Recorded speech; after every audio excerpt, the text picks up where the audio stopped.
Seguimos en este caso con información que nos lleva al caso Quisca. Nos vamos a meter ahí porque, les decíamos, hubo allanamientos, siguen por estas horas apareciendo pruebas que pueden aportar datos fundamentales para la justicia. Y en este sentido nosotros vamos a hablar con la licenciada Pamela Garay. Ella es psicóloga y perito, y puntualmente, Pamela, le decimos buenas tardes. Y la primera pregunta es, ¿qué características tiene un pedófilo? ¿Cómo se puede detectar a una persona con características, primero, de pedofilia? Hola, buenas tardes a todos. ¿Cómo les va? Bueno, me parece primero definir un poco qué es un pedófilo, ¿no es cierto? Que ya lo estamos escuchando por unas cuantas semanas y tiene que ver con esta excitación sexual de un adulto hacia un niño, ¿sí? Hasta cumplir fantasías sexuales hacia un niño, ¿sí? Y son niños por lo general desde 4 a 14 años, 13, 14 años. ¿Qué características tiene un pedófilo, ¿sí? Estamos hablando de que existen dos tipos de pedófilos, ¿no es cierto? Tenemos los primarios y tenemos los secundarios. Esto es importante determinar porque el pedófilo primario tiene como su conducta sexual no tiene nada que ver a una situación. ¿Cómo te explico esto? El pedófilo primario tiene como alteraciones cognitivas y él no considera que su conducta es inapropiada porque no tiene desarrollada ni la culpa ni la vergüenza, ¿no es cierto? Entonces, como que su conducta compulsiva siempre es exclusivamente hacia los niños. Y después tenés el otro, el pedófilo secundario, decimos que es situacional. ¿Por qué? Porque su conducta compulsiva se debe a una situación particular que está pasando esta persona, ¿sí? Puede ser una angustia, esto tiene que ver con la soledad, un estado de estrés, ¿sí? Esta persona no es un pedófilo en sí, ¿no es cierto? ¿Por qué? Porque actúa así, su conducta sexual es hacia otro adulto, ¿sí?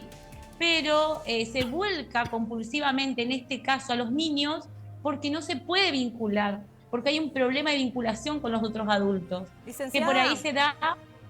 Sí. ¿Estas personas se tratan? ¿Hay alguna posibilidad de que quizás detectándolo a temprana edad se pueda acceder a un tratamiento o no hay manera de que una persona pueda, bueno, volver hacia atrás acerca de estos impulsos sexuales? Mira, es un poco complejo el decir se trata porque desde la psicología nosotros hablamos de etapa, porque en realidad el pedófilo es un trastorno de preferencia sexual. Y desde la psicología nosotros hablamos de etapas de la sexualidad infantil. Quizás ustedes habrán escuchado que nosotros pasamos por distintas etapas de nuestra niñez, ¿no es cierto? Y hay una etapa que se llama la etapa fálica, donde hablamos del complejo de Edipo, donde hay una institución, o sea, un desarrollo del super yo desde la psicología. Por ahí te lo estoy complicando un poco, pero te quiero explicar que en esta etapa es donde el pedófilo instaura su super yo. ¿Qué pasa? Desde la normalidad o desde lo natural, el super yo está instaurado desde la ley, desde nuestros padres, que ahí nos empiezan a decir lo que está bien, lo que está mal, lo que nos hacen ingresar a una cultura donde nos hacen desarrollar la culpa, la vergüenza. Entonces nos instauramos, ¿no es cierto? Es como que no todo puede ser un deseo absoluto, ¿sí? No todo puede ser pulsional. Ahí es como que estamos atravesados por una cultura y ahí está la cuestión de la ley del incesto y unas cuestiones normativas. ¿Qué pasa con el pedófilo? Ahí se estructura, es como que reniega, tiene un mecanismo de renegación, no acepta esa cultura y que forma un super yo propio, ¿sí? Por eso es como que no sienten culpa, porque su conducta para ellos, para su super yo, para su ley, no es inapropiada. Y desde la psiquiatría hay tratamientos para bajar los impulsos sexuales, diríamos, ¿sí? Pero el registro del pedófilo está ahí. ellos no están mal, ¿no es cierto? Licenciada, Ustedes en un momento me preguntan. Sí. consultarle, ¿usted cree que habría una relación entonces entre esto que usted dice de que no siente culpa el pedófilo y las imágenes que vimos en el momento de la detención del diputado Germán Quisca, inclusive, ¿no? Como muy sonriente, ¿no? Con una actitud como muy suelta? O sea, ¿habría una relación si hay que hacer un análisis más psicológico de esos dos elementos? No me atrevería a juzgarlo, ¿no es cierto? Ok. Pero sí son personas, a ver, las características también que ustedes en un principio me preguntaron, el pedófilo no hace juicio sobre sí mismo, o sea, no tiene autocrítica, esto de la apatía por ahí de los rasgos emocionales, o sea, calculemos que una persona en lo que es esto de cuando lo van a allanar o lo apresan, creo que emocionalmente uno está, o sea, que se le modifican las emociones, angustia, o sea, demuestra el miedo, la angustia y todo eso.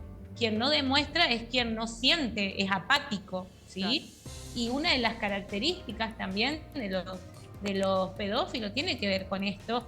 No tienen angustia, no sienten vergüenza, son narcisistas, son egocéntricos, no toleran la frustración, son manipuladores, porque el pedófilo, ¿qué hace? Monta una situación, ¿no es cierto? Directamente hacia los niños, ¿sí? Para su satisfacción sexual. ¿Qué hace? ¿Cómo se comunica el pedófilo? Porque arma toda una escena, es consciente de lo que hace, ¿sí? Bien. Primero lo que hace... Sí. No, puntualmente, disculpe que la interrumpí. Sí. Quería ir puntualmente a su trabajo, a esto del peritaje. Usted es psicóloga y perito. ¿Cómo se evalúa un caso como el de Quisca? ¿Usted puede evaluar, tiene que hablar con la persona o evalúa las pruebas, las imágenes? Hay muchos videos dando vuelta. A ver, todos nosotros como peritos en el ámbito forense nos sirve. Pero nosotros como los psicólogos en el ámbito forense tenemos que contrarrestar con pruebas, ¿no es cierto? O sea, si bien la entrevista, la experiencia, todo suma, yo necesito implementar una batería de test para poder evaluar su estructura de personalidad, ¿sí? Porque el pedófilo tiene una estructura perversa, ¿entendés? Entonces yo, a través de batería de test y técnicas que se le aplican en esos casos, puedo detectar indicadores que me conducen o me arriban a un diagnóstico. Licenciada, usted, bueno, entre todas las noticias que circularon también en el último allanamiento que se realizó a una de las oficinas que tenía este diputado en la ciudad de Apóstoles, se encontró un dibujo. Le quería preguntar si usted pudo ver ese dibujo y si, lógicamente, analizando a rasgos generales, puede detectar alguna señal de alerta desde su experiencia allí plasmado. Bueno, sí, bueno, el dibujo tiene simbolismos que nosotros podemos detectar en presuntas víctimas de abuso, ¿no es cierto? Son los colores elegidos, los dientes, tienen que ver con una agresividad.